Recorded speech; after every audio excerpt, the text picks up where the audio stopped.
أعوذ بالله من الشيطان الرجيم.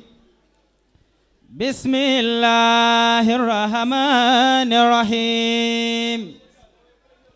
وما محمد إلا رسول قد خلت من قبله الرسل أفإن مات أو قتل انقلبتم على أعقابكم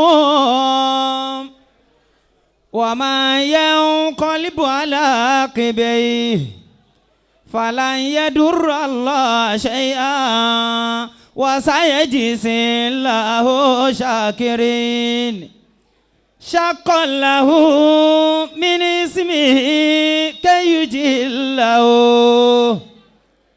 فذو العرش محمود وهاس محمد نبي أتانا بعد ياس وفترة من الرسل والأوثان في الأرض تعبد وأنذرنا نارا وبشر جنة وعلمنا الإسلام فالله نحمده وعلمنا الإسلام فالله نحمده فأمسى سراجا مستنيرا وهاديا يلوه كما لها سكيل مهند يلوه كما لها سكيل مهند. أعوذ بالله من الشيطان الرجيم. بسم الله الرحمن الرحيم. وبه نستعين عونك يا معين. آمين. رب زدني علما. آمين. اللهم صل وسلم على سيدنا محمد صلى الله عليه وسلم جد حسن وحسين إمام الحرمين ابن السبعين سيد الثقلين المبعوث رحمة للعالمين صلى الله عليه وسلم وعلى آله الطيبين آمين وصحابه المباركين آمين. جزا الله خير قومنا وجدودنا آمين. وقد معدوا لنا سبلا ومسالكا. آمين. ارحم جميع اساتذتنا. آمين. ومعلمينا. آمين. وسيوئنا. آمين. وآبائنا. آمين. وأجدادنا. آمين. وأمهاتنا. آمين. ولكل ما له حق علينا. آمين. ولمن أوصانا بالدعاء برحمتك يا أرحم الراحمين. آمين. موكي بابا national missioner. حفظكم الله ورع. fún gbogbo Ansar Islam home and abroad. ẹ̀yin lẹ gbà wá láyè káwa máa ṣe bá a ti ń ṣe yìí. ayára bá fẹ́ ṣe mọ́lúdì ń bí ẹ̀yin ní ọkọ̀ fi lọ.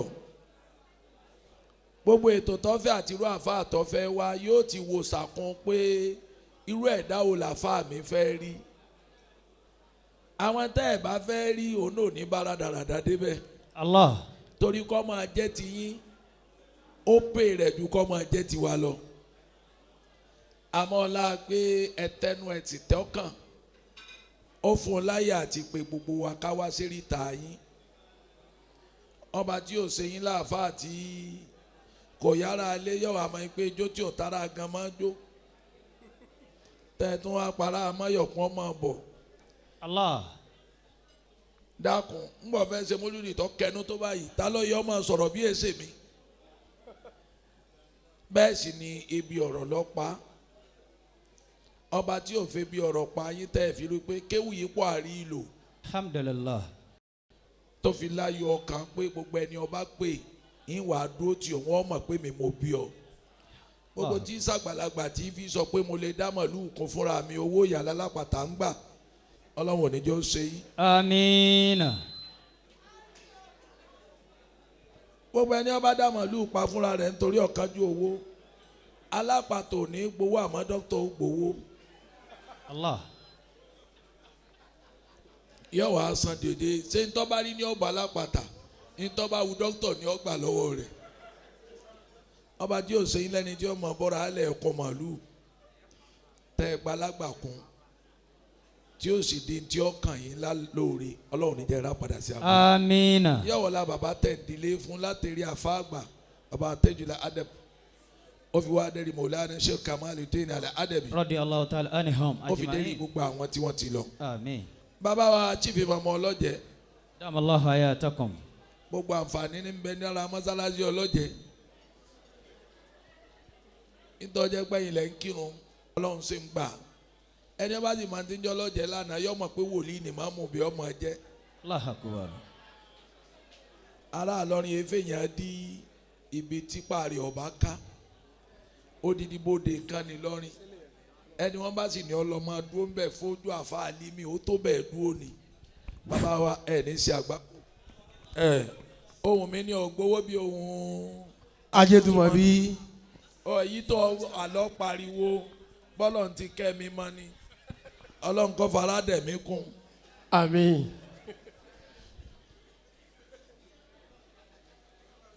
náà mo kí bàbá wa mo kí gbogbo ẹ̀yin brọ́dà mo kí àfa wa Sheikh Abdallah ọlọ́nkẹ́mi Adamallahu hayatahu wa ara dẹ̀ dawlatahu. mí ó balance gbogbo ẹni ọlọ́nkẹ́ kára dẹ̀ bọ́lọ̀ ń bá kí àfa yóò jẹ yóò mu yóò wọ̀sọ yóò dé bàtà yóò ra mọ́tò àmọ́ gbogbo ojúmọ́ tẹ́ bá ń dọ́dọ̀ rẹ̀ yóò tún máa gbà lọ́wọ́ yín ni Allah.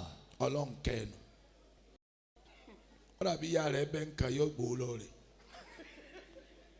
àwọn èèyàn ya kàtàrí kan ṣe jálàbí fún bàbá ìyàwó wọn kí ló gbọ́dọ̀ sàlájì tó tún ní wọn mú wa alájì tó gbé tan méjì fún ọtọ́ ọ̀sánwó mọ́ àmọ́ ọlọ́run arọ ọ̀dẹ́ ọlọ́nkàn kẹ́ni ibi ọba sì ti rí náà ni ọmọ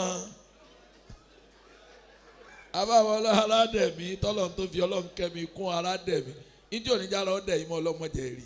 Amina. mo kí àbá àjàrú láì mo kí gbogbo ẹ̀yin èèkàn níyí báwọn bá ń jẹ́ gáúsù ẹ̀yin kútùbù mo kí yín o mo kí àbá àtọ́jà náà sílẹ̀ ẹ̀kan mo gbádùn yín àmọ́ mi etí tó lé ọkọ lọ ní bá ṣe sàrà fún yín. Allah. mo wá kí rọ̀ísù gbogbo àwa sábàbù tá a bá ń gbá máìkì máa fa Abdulfatai mo kí àfa alágúnmu mo kí ustaz wa ní orí òkò mo wá kí àfa wa arara ọmọ ìyá mi Pàdéọlá ọlọ́run jẹrin àdúrà ọmọ gbà mo kí àfa wa láti ọ̀dọ̀ bàbá wa lówóró ọlọ́run jẹ́ àrí yín pẹ́. Àmín. àfa wa yára mo kí yín o mo kí yá sí gbogbo ẹ̀yin jama wa kún fàyà kún bisimilayi gbogbo yín mo kí ẹ̀yin yá wa mo kí yín o kódà bó jẹ́ pé kíkí nìkan náà ni ẹ tiẹ̀ ti rí i pé ọkùnrin yìí báwọn afáà bá ti pọ̀ lóde báyìí mi máa ń tèèyàn sọ òde táwọn obìnrin pọ̀ táwọn àfọ̀ òní wálé mi máa ń fẹ́ kò sí rúrọ́ tá a pa fún yín bá a bá ti bá a débi pọ́lọ̀ mọ́jọ kọ yín ó rìn lọ láì wọlé ẹ ṣe sàárà àmọ́ àwọn eléyìí bẹ́ẹ̀ yàn ọba jẹ pé ẹnu yàn dàbí rẹ́sọ̀ bíi tajétúmọ̀ bí. wàláì. ajétúmọ̀ bí. àwọn ajétúmọ̀ bí. bẹ́ẹ̀ni. tápà ní máa fún róbó wọ́n máa fún kúlíjà máa yòróró báwọn ajétúmọ̀ bí bá fún yànrìn wọ́n sì tún kan omi. Allahu Akbar. bẹ́ẹ̀ ni sẹ́ wọn. yànrìn gbígbẹ bí wọ́n bá fún omi ó sì tún jáde ńbẹ̀. bẹ́ẹ̀ni. tọ́ afáwa yára ọlọ́run ó nífẹ̀ẹ́ yín. àmín. ọba mi tó dá mi yóò nífẹ̀ẹ́ yín. Allahumma àmín. ìfẹ́ ọlọ́run yóò sì hàn yóò wá fi hàn gbogbo ayé. àmín. wíwá bí mi àti pípè mi wàláhì ìfẹ́ lẹ́ni. ìfẹ́ tẹ̀sí níhùn ìfẹ́ kan tí ó ga débi pé ẹni ọba ti fẹ́ yàn àwọn òdìtì ni pé mo fẹ́ràn rẹ̀ mo sì fẹ́ ẹ. fífẹ́ tẹ́ ẹ fẹ́ mi náà lọ́wọ́ bá ń fẹ́ yín. àmín. ìkan yóò ní lọlẹ̀. àmín.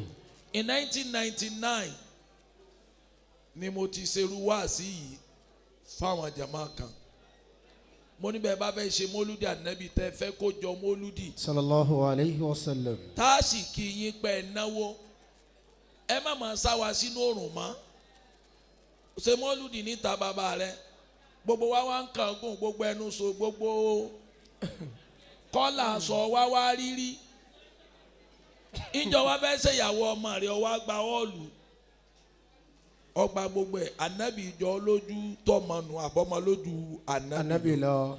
ntọ́ba wọn là fi pèrè ànábì. sallallahu alayhi wa sallam. bó ti dàbí pa ń ṣèyàwó yìí ní tábì ló wákàtí mẹ́fà tẹ̀yìn òní mọ̀ torí oru òun ẹnìkan àwa ń ṣe bí birthday wọ́n wá ń jẹun bá ànábì náà bá yọjú àyíyọ́ kan sára pé yọ dà fọkùnrin. Allahu akbar. gbogbo ẹ̀yin tẹ́ ẹ máa ń ṣe mọ́lúdì tẹ́ ẹ máa ń gbẹ́ ẹ́ńfílópù tẹ́ ẹ tún máa rán wa létí pé ẹ̀ tí rẹ̀ ẹ́ńfílópù wa tó sì ní fowó ọ̀hún sin lọ́hùn. ànábì ò ní wá mọ́lúdì rẹ mọ́ o. sallallahu alayhi wa sallam. òun ti ànábì jẹ nu bẹ́ẹ̀ bá sì ń ti ànábì jẹ ànábì ó bínú sí i. sallallahu alayhi wa torí sallam. pé ẹni ó bá dá Muhammad tapá ti tan ní fi tọrọ fún. sallallahu alayhi. bọ́ ọ bá ju gbogbo ẹ lẹ̀ fún tán ọlọ́wọ́n wà á dọ́bù gbogbo tó gbé fún ànábì lọ́nà mẹ́wàá yóò wá dá a padà fún ọ. sallallahu alayhi. bàbá wa ayára ìmọ̀dí tó fi fún mi tọ́pìkì tó fún mi ẹ dákun ẹ̀yin àpọ́n ẹ̀yin lẹ́ẹ̀ máa jà sóúnjẹ bẹ́ẹ̀ bá dòde wallahi.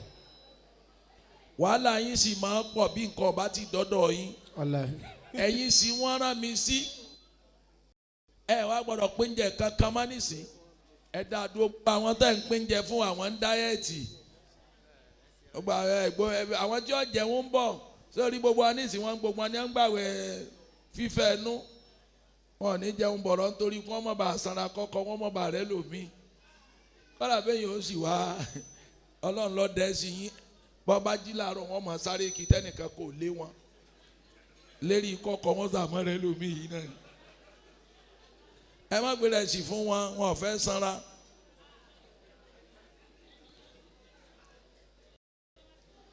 afáwa yára ní kí n sọ̀rọ̀ lórí early marriage. Early marriage nǹkan tó ń pè ní early marriage fún ọmọbìnrin ní èjì tá a wà yìí ó ní age of 21 ọmọbìnrin tí rìn bá yá tó bá fi lè rí marriage ṣe ní 21 years ká kí ẹni ọ̀tọ̀ kú eríire ká sì kí obìnrin náà kú eríire. ọmọkùnrin tọ́lọ̀ ń bá ní kí ìràn yá tó bá rí marriage ṣe at the age of 25 tó kọ́ ọmọ 25 bá tó sì ṣègbéyàwó ká kí ọmọkùnrin ń kú eríire ká sì kí àwọn tó tọ́ kú eríire. ìbá máa fáyà mọ́ kò ní ìpadà àfi àyà kan sí tọ́lọ̀ ń bá rán létí àyà tọ́jọ́.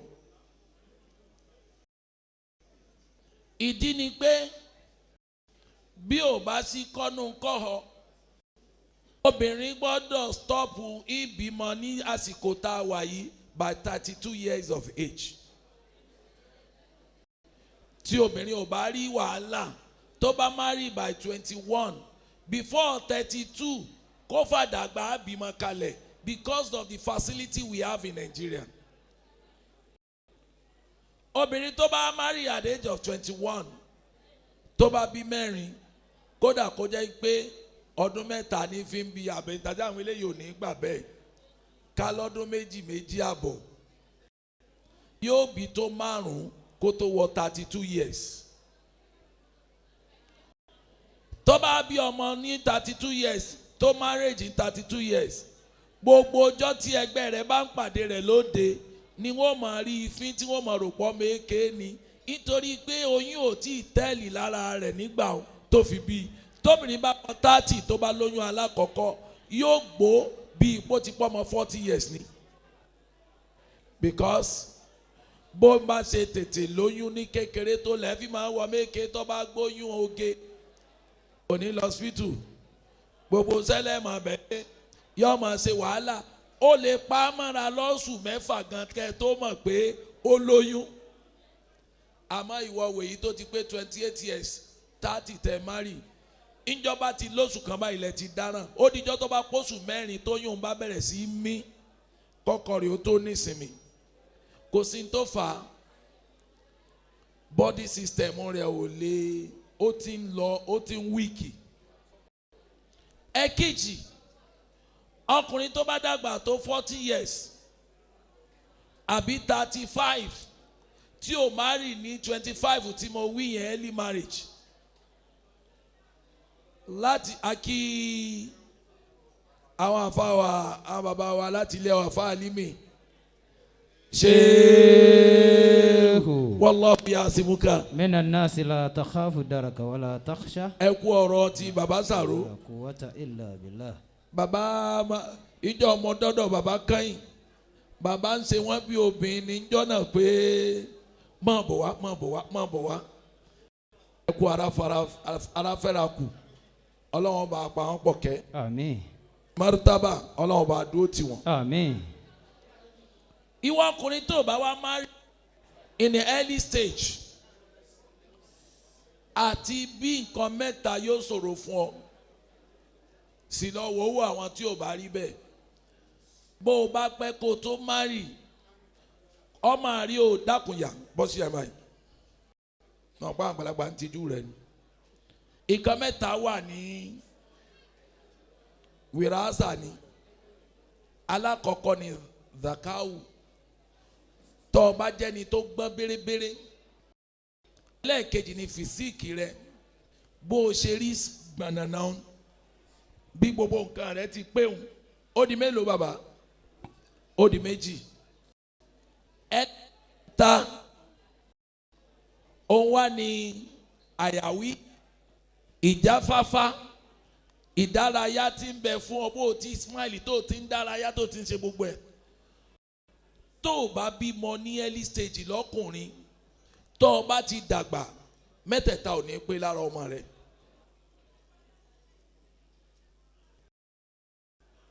ké ẹni tátọ̀ rẹ̀ ti lẹ̀ tó o bá ṣọ́ra àwọn ọmọ tọ́mọ ní low syndrome yẹn ọ̀pọ̀lọpọ̀ wọn máa ń wá ní last stage ni nígbà tẹ́ ẹ bá tó sinmi tẹ́ ẹ tó sinmi tíntín rẹ̀ àtọ̀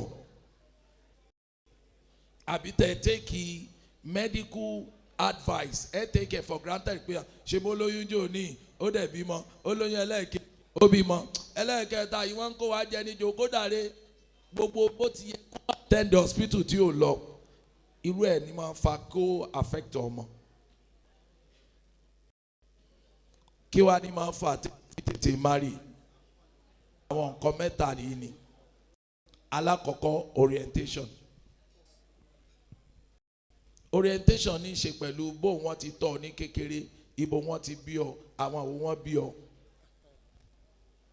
téèyàn bá jọ máa fà tọ́mọ àfa bá ń dàgbà tẹ́ ẹ̀jọ́ fẹ́yàwó bọ̀rọ̀ àfa náà máa pọ̀ òun síra àwọn olófò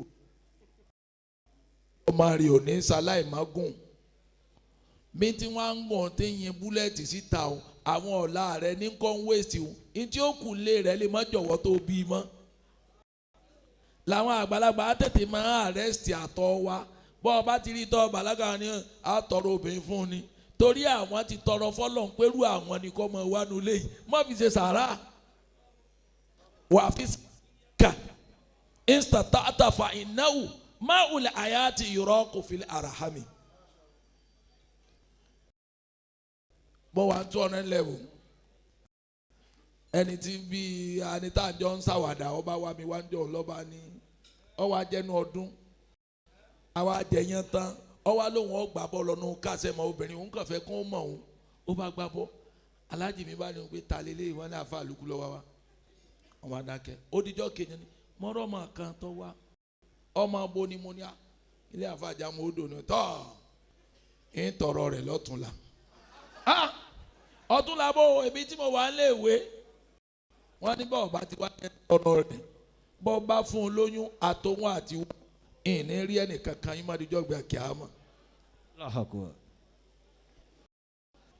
wọ́n sì lọ tọrọ rẹ̀ so igi ni wọ́n ń bọ̀ wá pọ̀ máa ń tà á ṣe.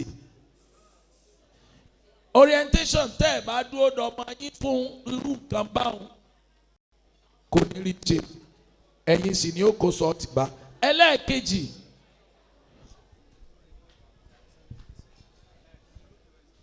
ẹlẹ́ẹ̀kejì òun ni awful fakir òsì ẹ jẹ́ kéèyàn rí early marriage ṣe.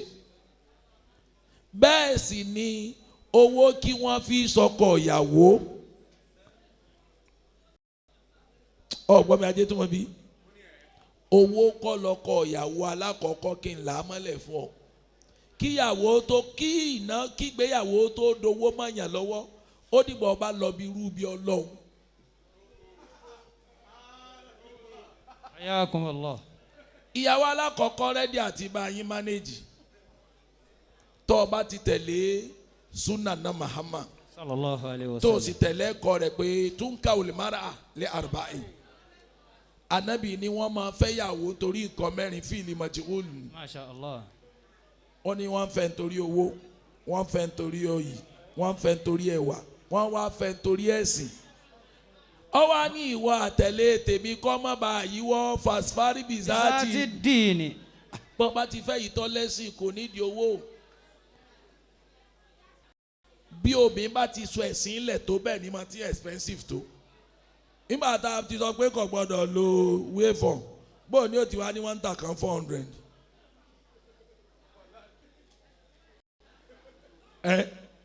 Ọmọ pé ìgbà tí a ti ṣe wáàsí fún wọn pé àwọn tó bá ti lè bẹ̀ wá ẹ máa bóra ẹ máa ṣe gbogbo ẹ̀kọ́ bá sì mú o sórí pé nínú ọyẹ́ yìí ò rí dànù. Àwọn obìnrin tó bá lẹ́sìn wọn púpọ̀ èyí tó bá ti fẹ̀ sílẹ̀ bẹ́ẹ̀ náà ni wọ́n máa fi wọ́n sí. Ẹ̀kejì mẹ́ńtálítì rẹ̀ ni pé ìwọ ni tájẹ̀tì ẹ̀ ìdùnnú rẹ̀ ni ìdùnnú rẹ̀ ibẹ̀ léríire rẹ̀ wà yóò wá fẹ́ máa ṣe gbogbo nǹkan tí ó pùlíìsì rẹ̀ lódiwọ̀n bọ́ ọba ti mọ̀. Ló fi jẹ́ pé ustul intiyar kéèyàn ó ní ability láti make a choice obìnrin tó dáa òun gangan ní àṣàṣù sa'adatin zawjiyya. Ẹlẹ́ẹ̀kẹta ẹlòmíì àwọn alábàáṣe rẹ̀ akron àwọn tẹ́ ń jọ rìn ni ò jẹ́ kó má rí bọ̀rọ̀ because ó wò pé amọ̀dẹ ọdún méjì lọ́ọ̀ mi ṣe má mọ̀dẹ ò má rí àfa yàrá kọ́ òun náà tí ì má rí kí lèmi ò máa rọ́ọ̀ṣì sí. Nítorí pé ó ń bá wọn tí ò ní kan ṣe é ṣe yóò wá rò pé nítorí tiwọn náà láyé tòun bẹ́ẹ̀ sì ni ìtọ́lọ̀ nǹkan ọmọ kálukú ọ̀tọ̀ọ̀tọ̀ ni èwo wá ní mẹ́mi kéèyàn má má rí kí n tètè parí rẹ̀ ẹ̀yin tẹ́ ẹ̀ rojọ́ yìí lè yín bóde o èmi kí mo invite yá àmọ́ ọmọ kápá ké ní ẹ bóde.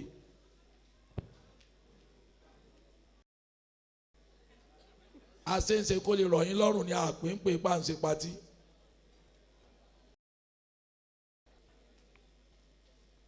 Now bá a bá tètè má rí àwọn nǹkan wo ló ń bẹ ńbẹ̀ alákọ̀ọ́kọ́ ìmọ̀ fòsì.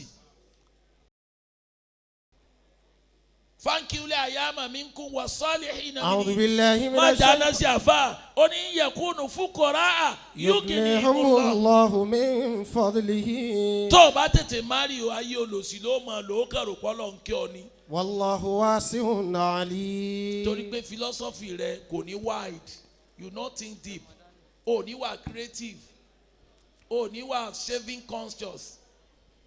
Ẹni tó ti níyàwó lé gbogbo ìtẹ̀ nájẹ́ tó máa bí onísìn òun tó ní fetí rẹ̀ kóra wọn bí ayára. Bọ́bá tó afa ayára irú yín ò gbọ́dọ̀ gbó nísìn kẹwàá tó lẹ́yìn náà lọ fún àdánù ẹ̀rọ tìyàwó ẹni ó bá ti níyàwó lé máa mọ abẹ́ ẹkọ́nọ́mì ti ń lọ yóò dẹ̀ jẹ́ kó máa ronú kí ló kàn ó ronú tọmọ bírú wa ibárí sàrà kan gbà ní December nísìn àlè náà bùlàbùlà nítorí pé àmọ́ pé àwọn tá a jẹ́ ń gbèsè àjọ January ń bẹ ọmọ wọlé ìwé.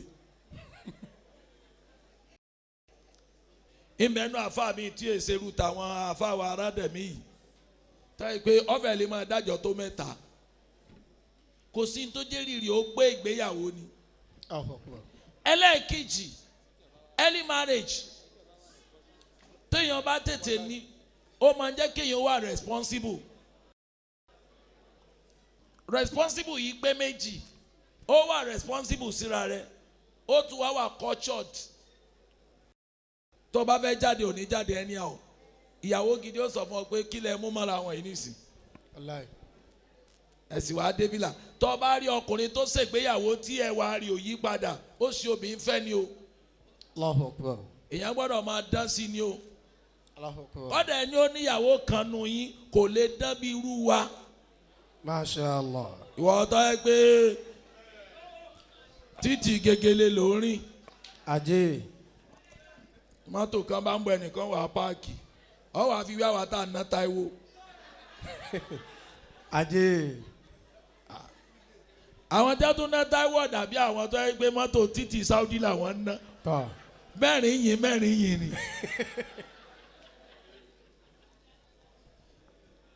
ọbẹ̀ kan náà níbi ẹni wọ́n fi kan ṣe.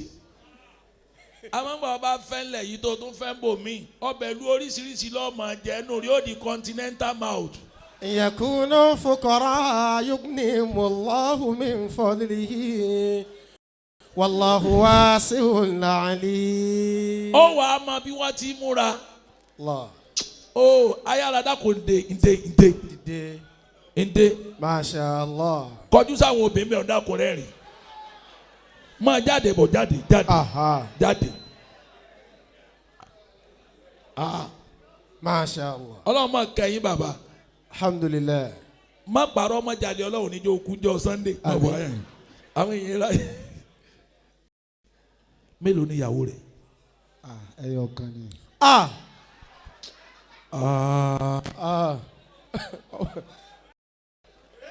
ẹni sùúrù ẹyọ kan ni bó o ti dáa tó yìí. ẹyọ kan ó yẹ kó gba awọ́ọ̀dù wàhálà ó try awọ́ọ̀dù tó wà fún un bá a wẹ́ nìkan kọ́ máa ràn án lọ́wọ́ ẹrù rẹ̀ yìí kọjá ntẹ́nìkan máa tú. أن يكونوا فقراء يغنيهم الله من فضله. torí wàhálà ọ̀pọ̀ ìfẹ́ kí wàhálà ọwọ́ Ọlọ́run. والله واسع عليم. ìtì ń sọ fún yín ni pé ẹ má bínú ìrànlọ́wọ́ àràmù àwọn ọ̀kà kún ìrànlọ́wọ́ ọjà nàmà ni àwọn tí ọbọ̀ kẹrù lọ́wọ́ bọ̀ bá fẹ́ wọ ní ìsọ̀rẹ́ eré ọ̀rẹ́ tí ọba yà kẹrù lọ́wọ́ bẹ́ẹ̀ máa wọ́n já nàmà lọ ẹ̀dá kú sọ̀rọ̀ eré nu. Allahu Akbar. ẹlẹ́ẹ̀kẹta nínú kéèyàn ọmọ tètè má rí nǹkan tó máa ń bí ó máa ń bí àìrọ́ ọmọ bí ohun dẹ̀ ló pọ̀ jù nísìn ṣe rí component tọ́lọ̀ fi dẹ́dà lọ́dọ̀ àwọn sáyẹ́nsì ọkùnrin àtobìnrin resources tó wà lára wa yàtọ̀tọ̀ ọ̀kan wà tọ́lọ̀ fi sára àwọn obìnrin òun ló jẹ́ kí a lot of fat lẹ́ẹ̀fì máa róbìn tó níwájú tóbi ọ̀ ní ẹ̀yìn ọlọ́run fi kíní yẹn sí wọn lára ni ó dẹ̀ wà lára ọkùnrin náà bọ̀ kò pọ̀ tára tiwọn bára tiwa léwu àwọn náà ní tẹ́ndẹ́sì kan tó jẹ́ pé àwọn ọkùnrin la ní tọ́lọ́run bá fi sára tiwọn náà gbogbo ibi tírun ti ń jáde lára wa o yóò máa jáde lára ẹni ó bá nírú ẹ̀ lẹ́ẹ̀fì máa róbìnrin míì tó nírùngbọ̀n irú tó wà lára ọkùnrin wà lára ẹ̀ ló jẹ́ kó máa fíìlì irú tọkùnrin ń fíìlì. obìnrin tó bá nírú ọkùnrin náà la ẹ̀rí yóò sanra lọ́kùnrin yóò ṣe jọ̀bọ̀jọ̀bọ̀ yóò lọ́ mú ẹ mọ̀ pé àbó làlájì ti rí i. ṣé ẹ ríru wọn bọ́kùnrin bá ní kinní òun lára tó ní tobìnrin lára tó bá tètè marry at early stage yóò ti skate through kinní yẹn kó tó grow lára ẹ̀ kó tó di pé sperm rẹ̀ ò lè di ọmọ mọ́ yóò ti bímọ kó tó kọjá gbà ó lẹ́ẹ̀fì rò pé ó bí méjì bí mẹ́ta ìgbà tí kinní yẹn ó fi dàgbà lára ẹ̀ ọmọ wà á dúró ẹ máa pè ààrẹ yẹn ò dẹ̀ ṣe tẹ́lẹ̀ bẹ́ẹ̀ lobìnrin náà kó tó di pé factor tọkùnrin dàgbà lára ẹ̀ tó bá tètè marry yóò tètè bímọ àmọ́ tó bá di pé kinní yẹn grow lára ẹ̀ tán àfi tẹ́ ẹ bá ṣe IVF sì rèé 50-50 ni àwọn tọ́lọ̀ ń gbé gbabẹ̀ náà máa yẹ ọlọ́run gbogbo ẹbí ní bẹ́ẹ̀ lómi ìdásí kó tó rẹ́yọ ọ̀kan ṣe Allahu Akbar. ṣé gbogbo ẹ̀yin tẹ́ lọ́mọ èké lóbìnrin tẹ́ ń dààmú ara yín ké ó wà ń kwásù ó wà ní yunifásitì ó wà ń pólì ṣé ẹ lè garanti pé bírò àdánwò yìí bá dé ní parí ẹ bá bíyà rẹ̀ tẹ́ ẹ fi tètè ṣèyàwó rẹ̀ kọ́ máa lọ bì kan. ẹ̀kejì gbogbo nǹkan tẹ́ ń pa àwọn ará àjọ òun lágọ̀ wọn àmọ́ tètè ṣèyàwó nígbà wọn tètè ṣèyàwó ṣé wọn ò kó lé àbílí rahimallahu sheikhana Àmín. Muhammad Kamali Dini Al-Adabi. Àmín. a ní bí jalibaba ò bá tó lẹ́sìn wọ́n ní ṣe bó kò rí àbílí. Allahu Akbar kabira. kéèyàn ní torí ẹ̀sìn kò fẹ́ ṣe zadu sẹ̀ríà ọ̀sà promote ó protect àdánwò. àti kẹran mérò aláwọn ó ṣe wá pẹ̀lẹ́pẹ̀lẹ́. Àmín.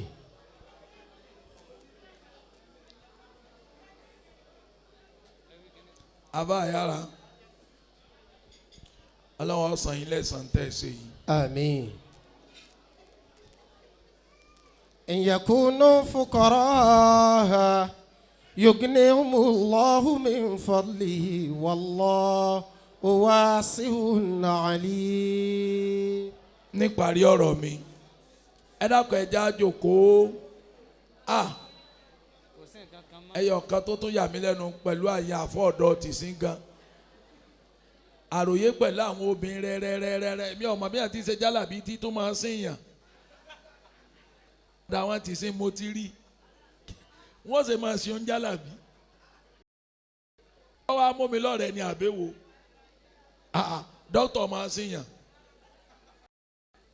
alájì mi ni máa ń sọ̀rọ̀ kan pé ẹnìkan ńgbà tá a ṣe jálàbí fún kọ̀ wá mọ́ọ́rẹ́ kọ̀ wá dúpẹ́ wọ́n ní kí n tiẹ̀ ńjọ̀wọ́ náà gba abẹ́rẹ́ tára rẹ̀ yá ọ̀yàdọ̀ dọ́tọ̀ lọ kí ìjọba wa ló ti gbowó oògùn tó torí ẹ̀ wá bí ọba mọ pé òun lọ́mọ òun ni fọ́múlà máa lè kó lọ fúnra rẹ̀ ń túra rẹ̀ bí èkété lérí ẹni tí ó dáa fún tọ́ epo níbi tí ó nà sí.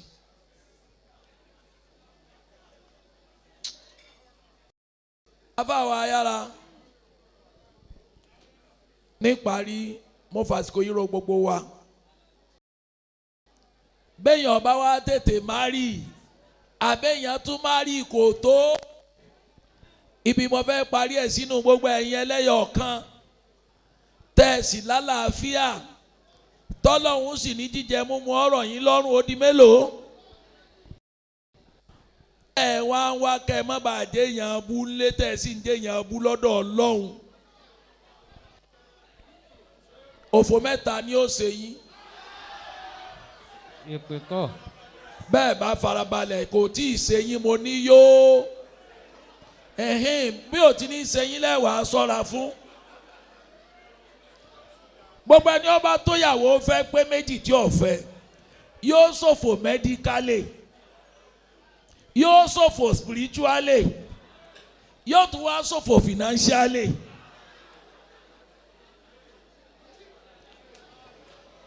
bíyàwó rẹ bá tó lẹ́yọ̀ kan tó ó yẹ kó fẹ́ méjì tó o bá fẹ́ ó ṣòfò mẹ́díkálì.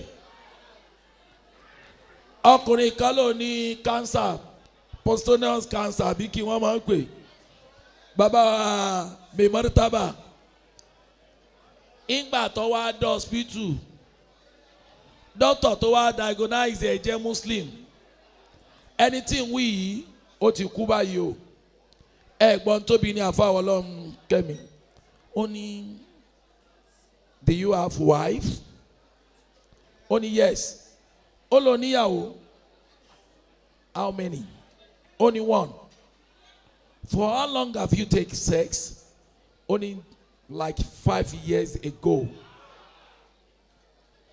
ìyàwó ẹyọ kan tó ní ó wá make attempt bó ń fẹ́ fẹ́lẹ́ kejì kò rí ìfẹ́ ẹni ó bá sì ti make attempt mo fẹ́ fẹ́ ìyàwó tí ò rí ìfẹ́ dédé yẹ ẹni ọ̀fẹ́ náà lọ́ọ́ jẹ kú obìnrin rìfásì punishment fún yàn bọ́ ọ bá ti ṣe nàwó ètù ọ padà gbà àwẹ̀ ní ọgbà àwẹ̀ ní ọ̀ọ́dìyà ló fi jẹ́ pé yín tẹ́ ẹ bá fẹ́ ẹ múra kalẹ̀ ọ̀rọ̀ ọmọ fẹ́ gòkè yìí lọ́mọ dédé ìyá pọ̀ ọ̀fẹ́ lọ́ọ́ tọ́ dókítà yẹn ní tó fi ní cancer yìí ni pé you don't have a regular sex. gbogbo ẹ̀yin tẹ́ ẹ níyàwó ẹyọ kan ètí ó padà ṣẹlẹ̀ sí yín nù torí léèjì kan ń bẹ tóbìnrin ò tiẹ̀ wà interested nínú sẹ́ẹ̀sì mọ́ ó kéré nù wọn dìmọ́ táwọn ọmọ wọn bá fi ń dàgbà tí wọn ò tijú nígbà tí èyí gé ní ọlọ́yìn tó kéré gan tí ń sùn tí wọ́n gò sùn bọ̀rọ̀ ìgbà tó tún yá àwọn náà ti padà bízì nǹkan mi ò máa dùn wọ́n nú ọkùnrin tí ò ṣe ó padà ní kánsà lábẹ́ ló fi ní ìdí ikọ́ ọ̀fẹ́ lòmíì alákọ̀ọ́kọ́ nù ẹlẹ́ẹ̀kejì financially gbogbo ẹ̀yin oníyàwó kan tẹ́ ẹ̀ máa ń yàlè owó tẹ́ ẹ fi ń di ìsà àdánwò ọ̀pọ̀ ju owó tẹ́ ẹ̀ ná fẹ́rẹ́ ara yín àtìyàwó ilé lọ. A'udhu billahi minash shaitani ọlọ́run dàbò rẹ̀ bò wá má jẹ́rú wọ́n ṣàgbákòrú rẹ̀.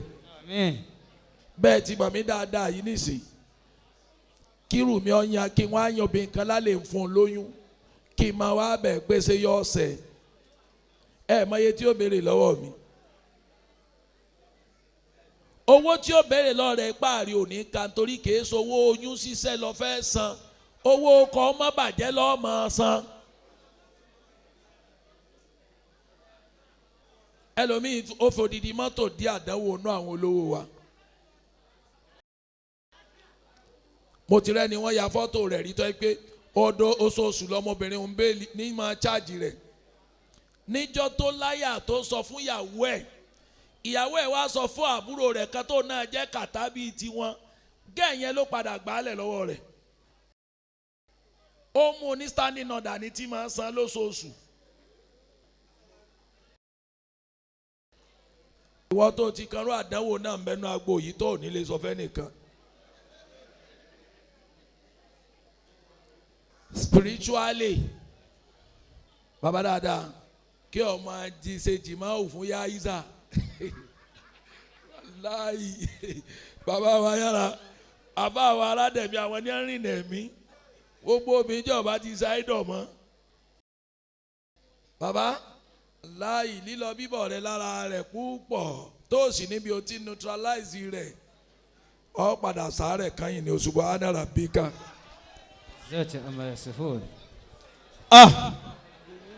ọlọ́mọ dúpẹ́ ó yọ mí kúrò nínú ìjọ ìyàwó kan.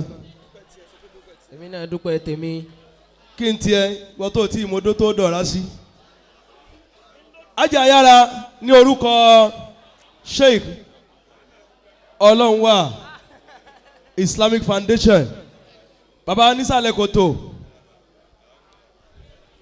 baba wa Isalekoto Sheikh Lukman. Damallahu hayatahu.